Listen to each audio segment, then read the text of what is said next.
You are here. You're present in the moments of your journey as best as your senses lead you to believe. You think you're aware of your surroundings, and you found a decent footing. Watching the cycles of the sun, the weather, and nature provides enough information for you to survive. Everything has its place and its time. Staying quiet and still enough will show you that.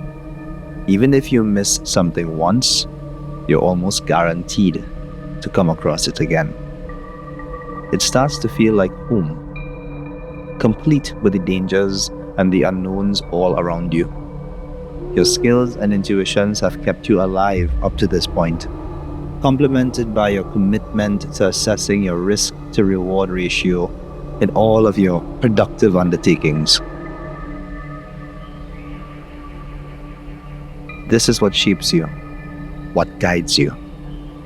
Your confidence is boosted by going at it alone and covering more ground than you ever thought you would. Familiarity begins to creep in, but then so too does the unexpected.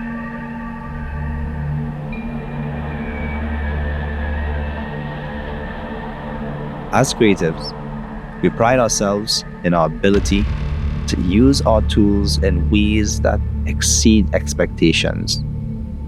Through the most basic form of creative expression, creators have pushed boundaries and challenged the limitations of their time, tools, and cultures. It's true that we have defied the odds and surpassed crushing expectations, often posthumously, cementing our contributions to the astonishing feats achieved by the human species category forever. We use our gifts as the platform for voices unheard, or for the amplification of messages that deserve to be experienced. We act as channels of energy, interpreting our environments and temporal experiences in an ecosystem that we call the human experience. Every creative is unique. This is true for the journey as well. However, as a community, regardless of how internally fragmented and divided, we all agree that any entity or system that challenges our sense of freedom, of expression, and uniqueness in our identities is a clear threat that stands in opposition of the values that we live by, mocking the code whether knowingly or unknowingly.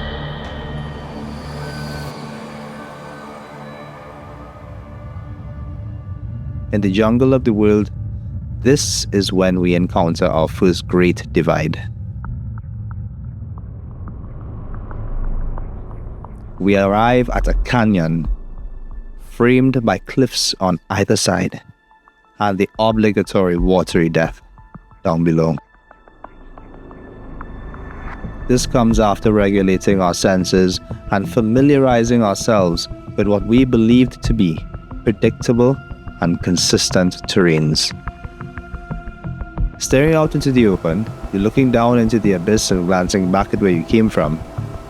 You quickly come to the realization that you can't go back.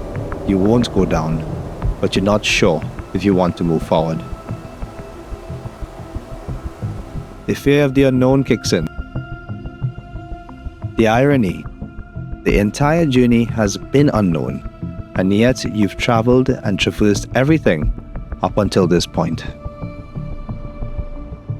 Why? What about the canyon feels like not just a shift in scenery? It's the gut-dropping feeling of knowing you stand on the precipice of whatever is on the other side, which can at times dwarf even the very real dangers of what comes before it. And if you're not careful, while you stand and assess your next move, while nature and danger continues to lurk all around you, your greatest threat is actually you. Your choices shape the outcomes long before you can realize it. Mismanaging, mistiming, ignoring, or sidestepping all push you closer and closer to the proverbial edge, the cliff that prompts choice. Ahead of you is a rope bridge that extends to the other side, and deep within yourself, you feel the tug to begin walking. Each step is a representation of your actions taken toward arriving at the next checkpoint. Somewhere inside, you also experience a stirring, causing your heart to race. It almost enchants you to equip your machete and just cut the rope. Why cut the rope? Why not? Creative logic versus common logic is always a silent war occurring in our minds. Your creative senses tell you that you know what you know, that it's tried, tested, and true. Anything that seems to be a one-track road forward with no guarantee of going back is a trap. And your common logic, governed by your common senses, reassures you that the only way to truly progress and grow is by moving forward. It tells you that if you don't advance, the story shifts and you become history. If you cut the rope and stay, you at least know where you've come from, you know where you've been, and you can survive with surety in this domain. But if you don't cut the rope and choose to cross the divide, you accept whatever comes on the other side, even if it means that the bridge is cut anyway after you cross. These thoughts race through your mind uncontrollably while you stand there knowing that the clock is still ticking, and any choice that you make means no do-overs, no retries. In today's corporate and creative hemispheres, there's a shift occurring that came on the heels of the birth of artificial intelligence and the slew of productivity and creative tools born out of it. As creatives, we find ourselves struggling with the weight of justifying the decision to remain a purist, traditionalist, or artisan, looking only to preserve the authentic rituals and processes that continue to make our crafts unique and distinct. This is unequivocally challenged by the demands on the creative world from the corporate spaces to create and produce and perform at levels that follow the metrics of business and allow for the maximization of profit. Creatives have always fought with the challenge of asserting themselves in the value that they provide to the corporate world, who speak a different set of languages in their operations that just by annex involves creatives. Trying to translate the total value of your craft at any given moment is extremely difficult. But now, with AI generative tools, it seems to have pushed the conversations around recognizing creative value to corporate spaces back over a decade or more. AI generative tools offer extremely complex tasks packaged into plug-and-play interfaces, enabling almost anyone to use it. And this level of access undermines the foundational skills necessary to create similar outcomes prior to the public access tools. With companies and entities adopting the same technology that the underground individuals that run their well-oiled machines use, the internal dialogue around the total value of the human input that we as creatives and creators provide comes into question when held up against the minimum effort, high-volume output of AI tech.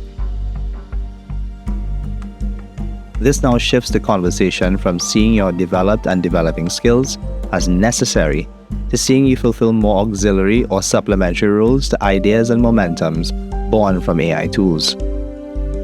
This applies to every area across the creative industries.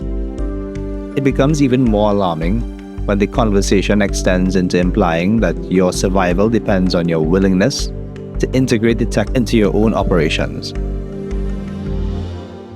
You either cross over and have a chance at living, or staying and dying a death of, appearing outdated and out of touch. Both philosophies carrying varying levels of good possible outcomes. But the scales are imbalanced when one is being labeled as the true indicator of being a progressive creator. This way of thinking brings us creators out of our familiar grounds and into spaces that we have no control over or cannot truly survive for very long in.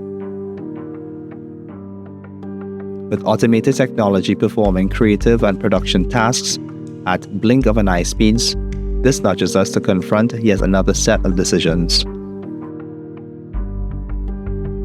To work under AI, subjecting yourself to flying the AI flag as a prefix to your creative titles, or working above it, using it in coexistence with your established and developing skills. Either way you look at it, it just means that we must cross the bridge, but we get to control how quickly we get there and what we do with it on the other side. What's your first step? Will it be your last? In the wild, all we have is our skills, compass, and our choices.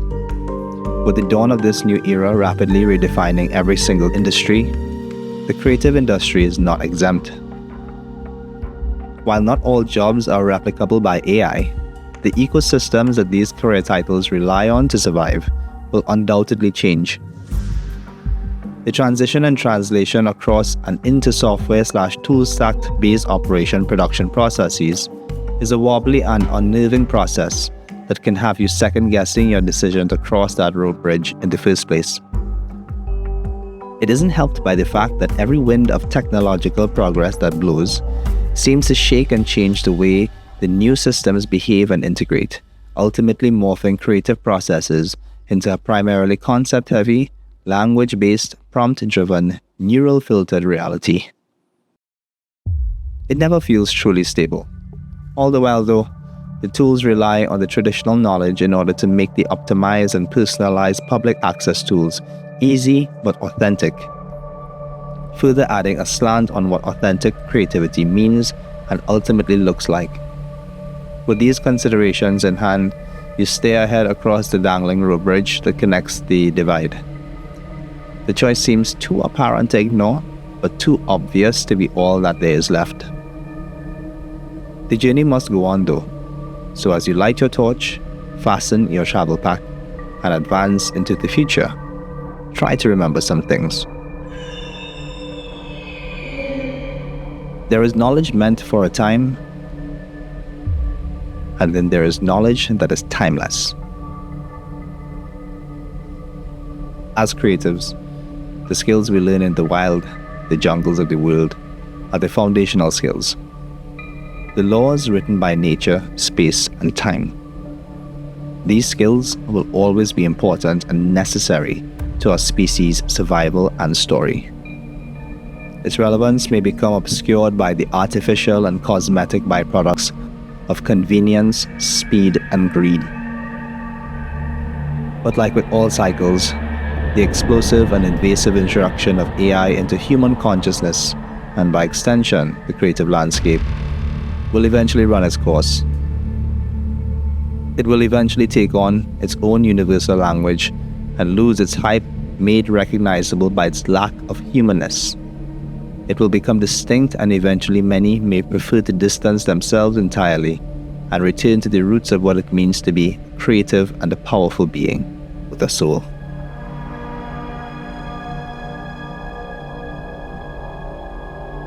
Nature forces every species on this planet to grow, to evolve, and to fight for their right to exist. The dense jungles of capitalism and excess will continue to be a network that thrives on the uneasiness of the willing creative soul. But when something as inhuman as AI seeks to passively enslave even the best of us, the roads ahead no longer can be guided by maps made by minds that could not comprehend a time like this to come.